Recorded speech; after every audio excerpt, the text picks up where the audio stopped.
57.6% of small business owners spend just 1 to 5 hours a week on their marketing. And that isn't a lot of time. But the internet makes people feel like they should somehow be able to cram all sorts of marketing into that time, posting daily on Instagram and TikTok and sending multiple email newsletters a week and blogging more than once a month. But really, that math doesn't math. And I know that because 63.8% of the same small business owners say that they only sometimes, rarely, or never finish their planned marketing tasks. Because basically they were peer pressured into biting off more marketing than they can chew. So what can small business owners who are doing their own marketing honestly handle and still make an impact? Hi, my name is Tayler. I'm one of the co-founders here at Enji, which is the only project management tool that brings planning and doing your marketing together. And that's exactly what I'm going to dive into today. Because after 11 years of doing my own marketing and supporting small business owners with theirs, I have a very clear picture of what can be accomplished if you have just 1 to 5 hours a week to work on your marketing. But before I get any further, I do think it's important to call out that there is a big difference between having 1 hour a week to work on your marketing and having 5. And also that there are plenty of small business owners out there who work on their marketing for more than that every week. But I want to have a really honest conversation about what doing your own marketing looks like for your typical small business owner. So let's call it at you have 4 hours a week. And don't feel bad if you're like, I don't even have that much. So if I only had 4 focused hours a week to work on marketing my small business, this is exactly what I would do. And this is my honest guide to DIY marketing for small businesses. So the first thing that I would do is I would turn all the ideas that I have collected into an actual marketing plan. Because the problem here, if you don't have a marketing plan, is that you end up doing random acts of marketing and that you're needing to make big decisions about your marketing every single time you sit down to work on it. But if you do have a documented marketing plan, you can have confidence that you're doing things that are at least going to help you reach your goals and aren't just scattered things that you're doing as you post to post. The second thing that I would do if I was doing my own marketing and starting completely over today, I would create a marketing routine that is built around batching one channel at a time. Because here's the problem if you don't do that and you try to work on multiple things all at once. Context switching is not good for productivity. We know this. And trying to work on social media captions at the exact same time that you're trying to also research SEO keywords and write a blog is just going to slow you down. But when you batch your time based on one marketing channel, you can stay focused on completing that one thing, and you can let yourself get into the zone where you can do really good work. The third thing that I would do is I would track my time while I was working on things for a little bit so that I really understand how long each marketing task takes me. Because here's the problem if you don't do that. We as humans are very good at overestimating how much we can get done in any amount of time. So we're just kind of like hardwired to bite off more than we can chew. But if you start to track your time for a little bit, you will learn that it takes you this amount of time to get a blog post drafted and published, and that it takes you this many hours to schedule social media posts for the next 2 weeks. Then once you have those numbers, you can adjust your marketing plan and your expectations to be really realistic for you. The fourth thing I would do, I would schedule everything that I can in advance. Because if you aren't scheduling things in advance, specifically pieces of content, every piece of content that goes out requires you to do it in the moment. And life will always get in the way, which means your content isn't going to make it out into the real world. But the benefit of pre-scheduling all of the content that you can, honestly, this is the easiest thing that you can do that supports your very likely goal of being more consistent with your marketing, as well as not needing to work on your marketing every single day. And the last thing that I would do is I would start to track my numbers as soon as possible so that I know whether or not the work that I'm doing is actually doing anything for me. The problem if you don't track your numbers is you are making big, impactful decisions for your marketing and your business, just totally based on vibes, right?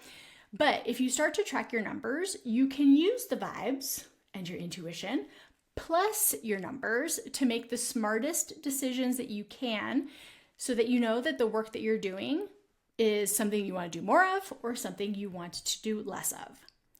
And because right now you're probably wondering, Tayler, what should I do with that block of time that I have for marketing? Like how many social media posts should I be producing every month? How many blog posts?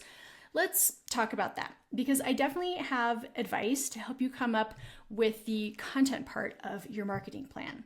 So let's run through the 3 things that I want you to keep in mind here. Number 1 is I want you to pick just one long form piece of content that you can optimize for search, like all of the searches, since there are many searches now. So for some of you, this might be a blog. For others, it might be a podcast. And for some of you, it might be YouTube. But I want you to just pick one to start because this is the content that is really going to help the internet understand what you do, for whom, and why you are an expert at it. And depending on how many hours you have to work on your marketing every week, you may be doing just one super solid blog post a month, or maybe you're doing weekly YouTube videos on the high end of things. The second thing that I want you to do is pick 1 or 2 social media platforms, not all of them, because this is where you are going to distribute and repurpose that long form piece of content and create posts that are meant to help new people discover you. And the range here is anywhere from 1 to 3 posts per platform per week.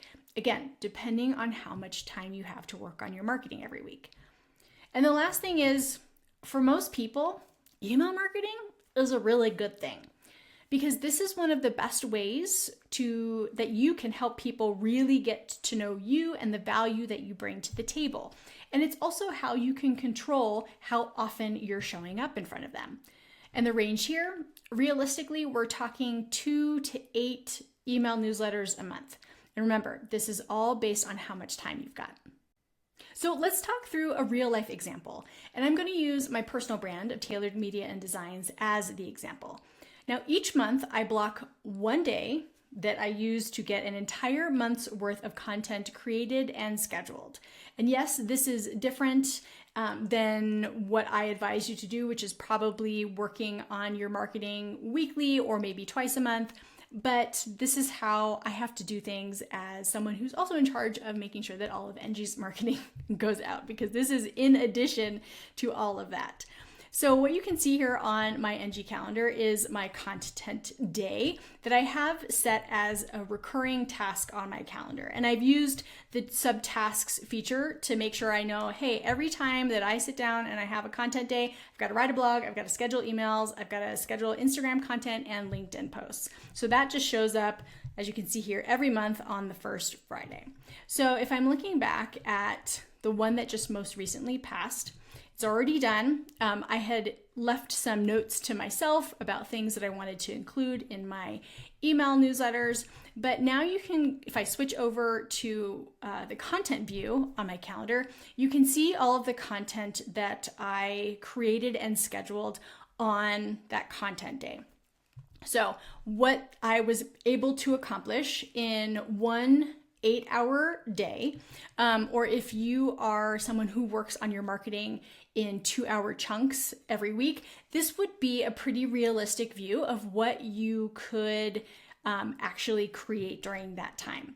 So I wrote a blog post, I scheduled 4 Instagram posts, I scheduled 12 LinkedIn posts, and then I also scheduled 3 email newsletters.